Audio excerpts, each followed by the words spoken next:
वैद्युत द्विध्रुव के कारण उत्पन्न वैद्युत क्षेत्र में वैद्युत क्षेत्र की तीव्रता ज्ञात करने के लिए व्यापक स्थिति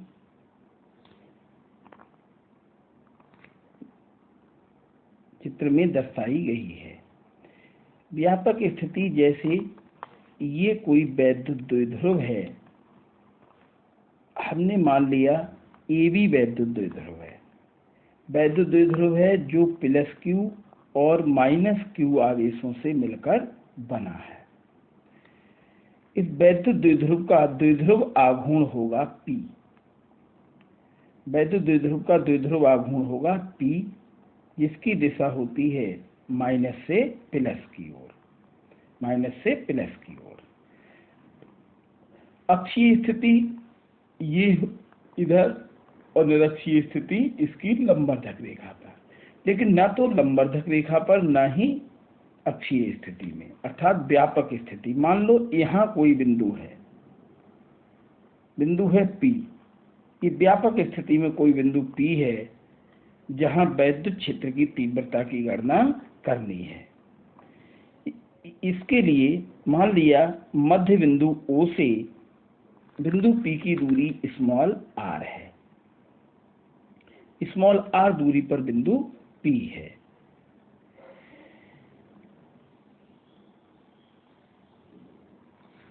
ये कोण अगर थीटा हो तो इस P का घटक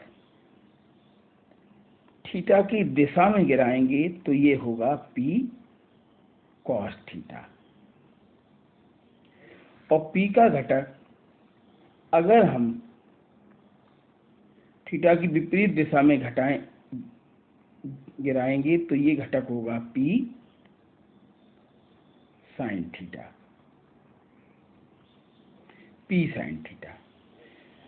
अब यहाँ हम दो वैद्युत द्विध्रुव मान सकते हैं, एक इस दिशा में और एक इस दिशा में। इस दिशा के वैद्युत द्विध्रुव का द्विध्रुव आघूर्ण P cos थीटा और इस दिशा के वैद्युत द्विध्रुव का द्विध्रुव आघूर्ण P sin थीटा।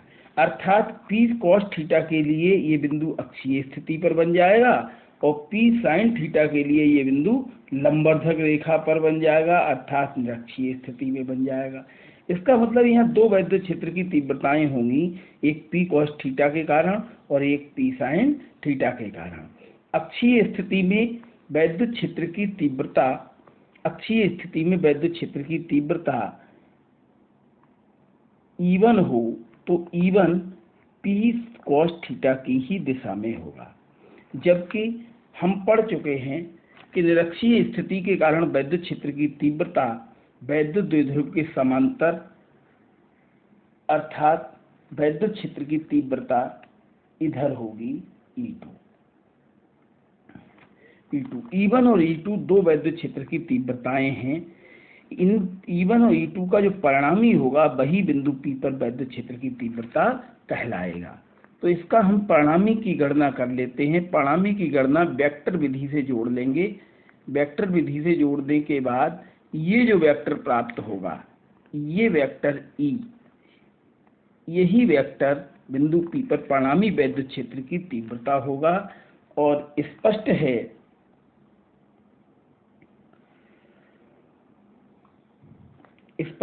E1 बराबर, E1 का जो मान निकालेंगे, E1 अक्षीय स्थिति बनेगी तो ये होगा 1/4 pi ε0 into P cos theta 2P cos theta बटे r³, क्योंकि P की जगह P cos थीटा आ गया अक्षीय स्थिति में। इसी तरह से E2 जो होगा वो होगा 1/4 पाई ε0 और P sin थीटा, अक्षीय स्थिति में 2 नहीं आता है तो P sin थीटा बटे r³। ये दोनों आ गए। अब E बराबर इसका परिणामी निकालेंगे वेक्टर से तो फार्मूला होता है √ E1² plus E2 square plus 2E1 E2 cos theta. यहाँ हम E1 और E2 के ये मान उठा के इसमें रखेंगे और रखने के बाद हम हल करेंगे। तो हल करने पर जो मान प्राप्त होता है वो होता है E बराबर 1/4 पाई एप्सिलॉन 0 के P/R³ और √3 cos स्क्वायर थीटा प्लस 1। ये फार्मूला निरक्षीय स्थिति के लिए है। यहाँ पर E1 और E2 के यहाँ मान रख के गणना करेंगे। गणना जो नोट्स अपलोड कर रहे हैं उसमें दर्शाई गई है, एक बार देख लेंगे और उससे ये सूत्र हमें प्राप्त होगा। ये व्यापक स्थिति में वैद्युत द्विध्रुव के कारण उत्पन्न वैद्युत क्षेत्र में किसी बिंदु पर वैद्युत क्षेत्र की तीव्रता के लिए है। आगे बात करते हैं आंकिक प्रश्न।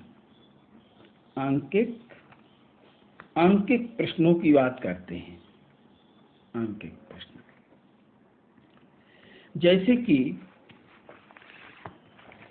ये एक सवाल दे रखा है, ये एक आंकिक प्रश्न दे रखा है।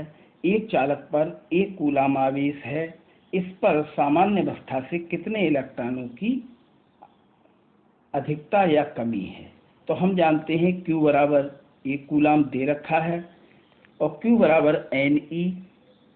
तो मान रख देंगे, Q का मान 1 कूलाम है, N निकालना है कितने इलेक्ट्रॉन होंगे। E का मान हम जानते हैं 1.6 × 10⁻19 और N बराबर ये आंसर आ जाएगा 6.25 × 10⁻18 इलेक्ट्रॉन। अब ये आवेश क्योंकि ऋण आवेश है, ऋण आवेश होता है तो इलेक्ट्रॉनों की अधिकता के कारण होता है, अतः 6.25 × 10⁻18 इलेक्ट्रॉनों की अधिकता होगी। अब यह दूसरा प्रश्न है 7n14 नाभिक पर कूलाम में आवेश की गणना कीजिए। तो यहाँ 7n14 में इलेक्ट्रॉनों की संख्या 7 है, अतः n बराबर 7, Q बराबर Ne। तो Q बराबर N का मान रख देंगे, E का मान रख देंगे और ये गुणा करने पर ये आंसर आ जाएगा 11.2 × 10⁻19 कूलाम आवेश है।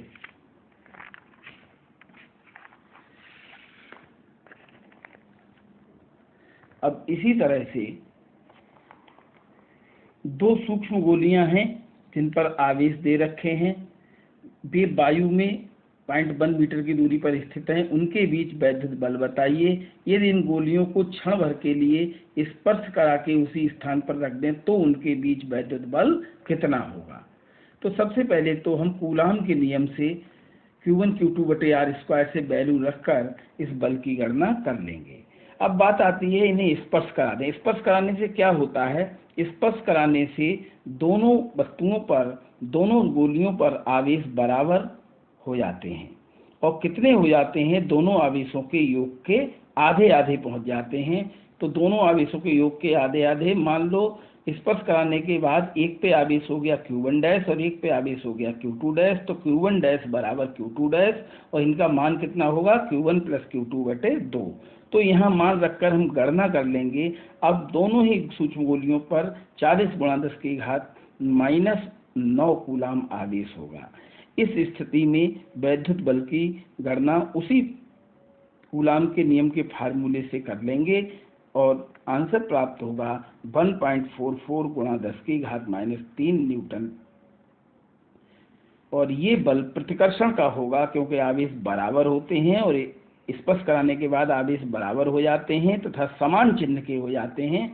और हम जानते हैं सजातीय आवेश एक दूसरे को प्रतिकर्षित करते हैं।